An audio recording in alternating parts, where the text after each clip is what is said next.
Peru has cycled through 9 presidents in a decade, 4 removed by Congress since 2016. This Sunday, Keiko Fujimori, daughter of Peru's 1990s autocrat, faces a leftist congressman in a runoff that will decide whether the world's former A2 copper producer stabilizes or breaks. But here's the catch. Political chaos has already crushed mining production. Venezuela's migrant wave is fracturing Lima, and the market is pricing in sovereign default. We're about to see whether a dynasty can save a collapsing state.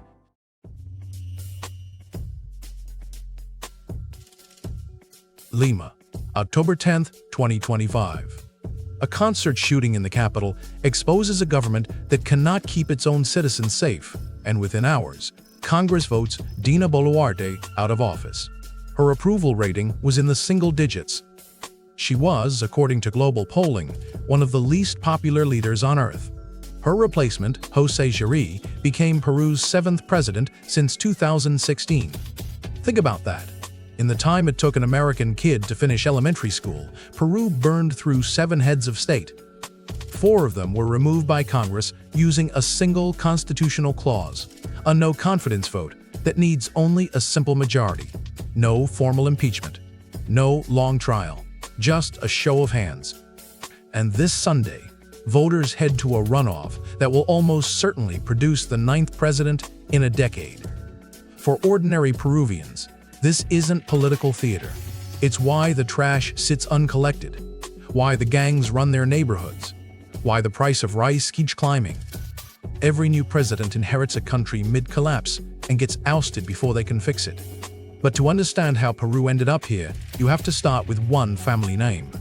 A name that almost everyone in this story is either running from or running back to.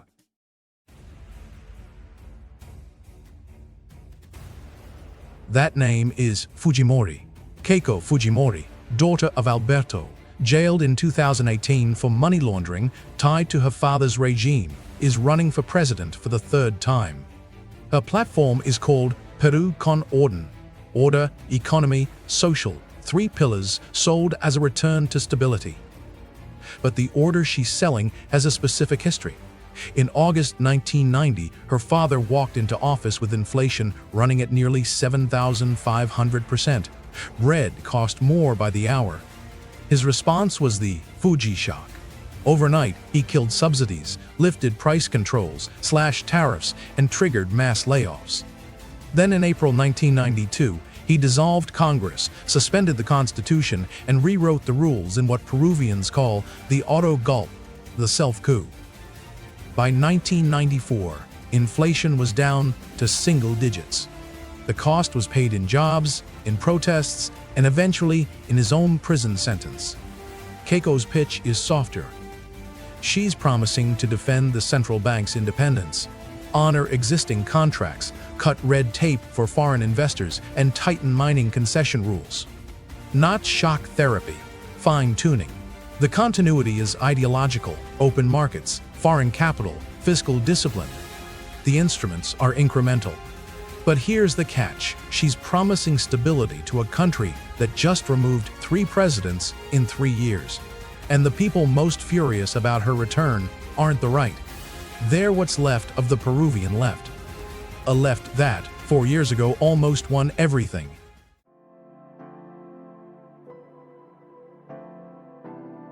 That was Pedro Castillo, a rural schoolteacher from the Andes who shocked Lima by winning the presidency in 2021.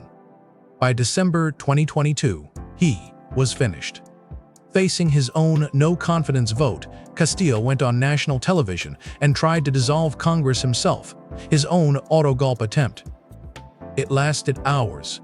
Congress voted him out, police arrested him before sundown, and his vice president Dina Boluarte took over.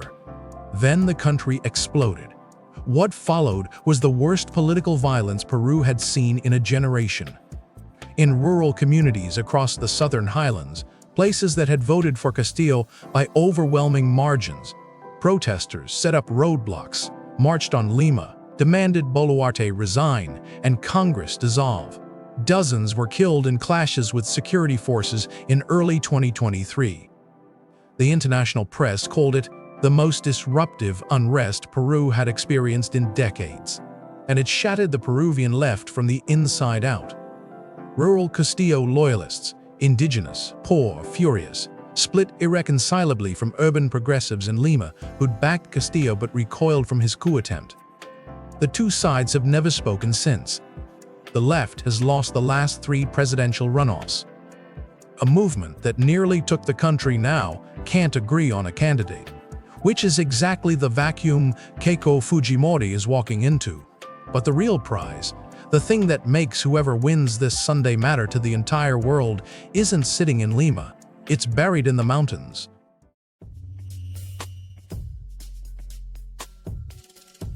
Peru sits on some of the richest copper deposits on the planet.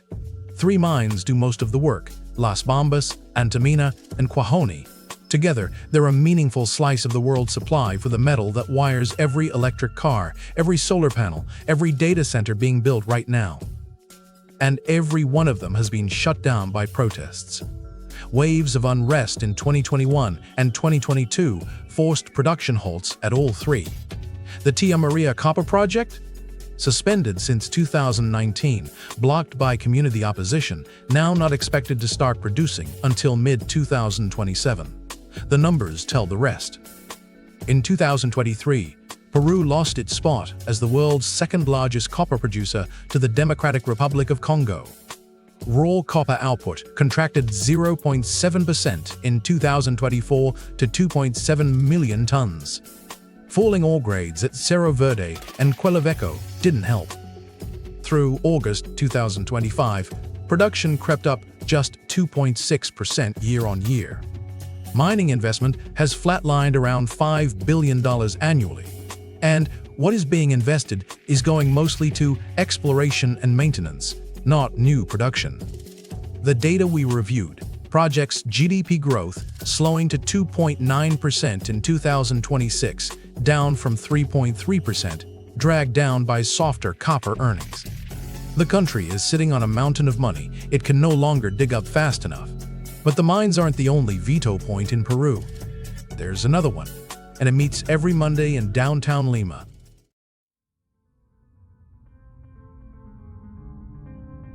That's Congress itself, the institution that has now removed 4 sitting presidents since 2016. The mechanism is buried in Peru's 1993 constitution, the one written, remember, after Alberto Fujimori's self-coup. It allows Congress to declare the presidency vacant by simple majority for what the document calls moral incapacity.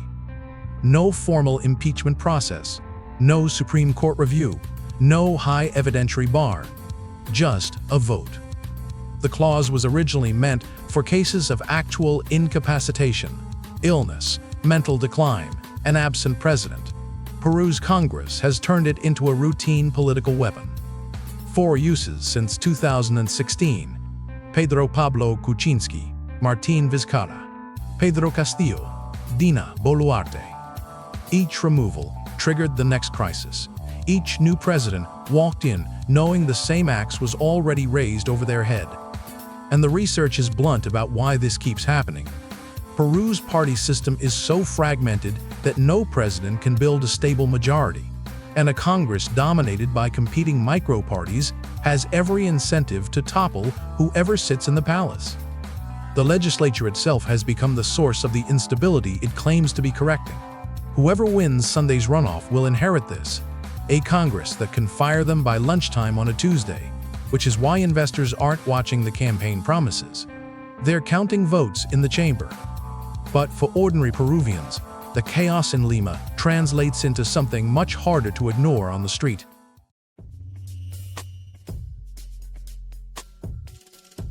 Walk through Lima today, and 2 crises are happening at once.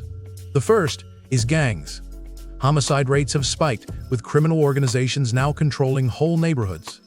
It got so bad that President Jerry, within days of taking office in October 2025, declared a 30-day state of emergency in Lima and Callao.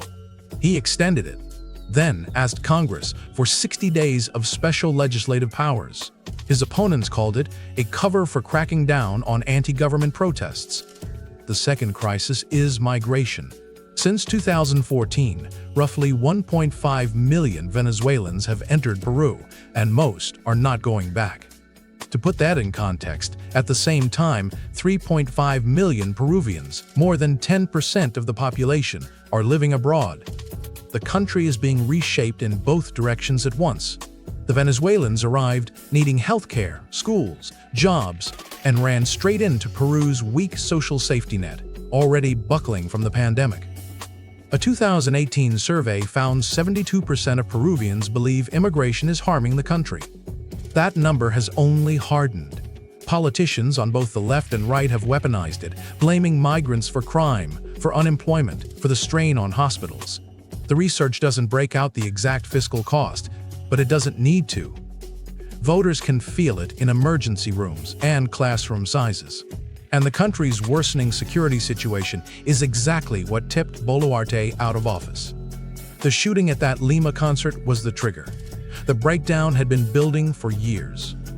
But all of this, the chaos, the protests, the migration pressure, is happening in a country that one foreign power needs to stay productive.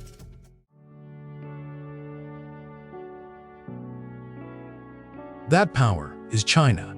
China is Peru's largest export market and the second largest investor in Peru's mining sector. Copper makes up approximately 90% of everything Peru sells to China. The relationship locked in after the two countries signed a free trade agreement in 2009, and by 2011 China had overtaken every other buyer.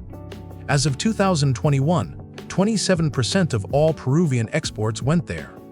The arrangement is simple. Peru digs the copper out of the Andes, China refines it and pours it into the electric vehicles, batteries, and electronics it sells to the world. Cut that flow and Beijing has a real problem, so does Peru. The research is direct on what happens next. A Chinese economic slowdown directly suppresses demand for Peruvian copper and dampens mining investment inside the country. The chain runs both ways. The mines that Castillo's protesters shut down in 2022 didn't just hurt Peruvian GDP. They cost Chinese refineries their feedstock and forced buyers to scramble for copper from Congo, Chile, anywhere else. If Sunday's election produces another wave of unrest or a government that moves toward nationalization, the damage radiates straight into China's industrial base. The deeper point is this: Peru's domestic chaos has become a global supply chain risk.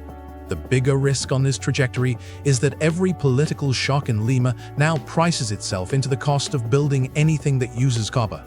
And the markets have already started doing that math.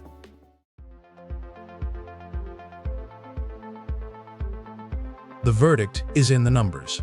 In December 2019, Peru's sovereign risk premium sat at 107 basis points, boring, stable, investment grade. By 2020, around 100. Then Castillo won. Then Castillo fell. Then the protests came. By September 2022, that premium had blown out to 286 basis points, nearly 3 times the pre-pandemic level. Peru's currency, the sol, has weakened materially. The cost of borrowing has climbed. And foreign capital that once treated Peru as the boring, reliable Andean economy has started pricing in something else entirely. The possibility of further presidential removals, more protests, more disrupted mining contracts, and lost commodity upside even while global copper prices stay strong. The cruel irony is that this should be Peru's moment. The world needs more copper than it has ever needed for the energy transition.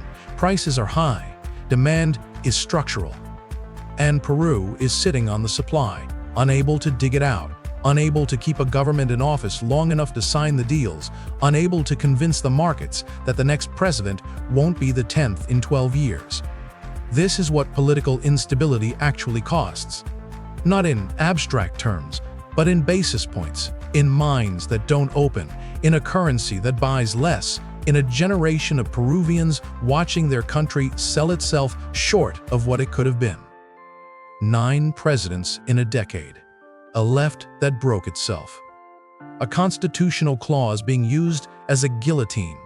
Mining wealth no one can extract.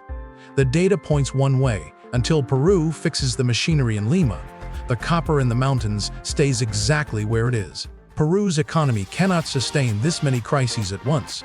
Like, share, and subscribe. See you tomorrow.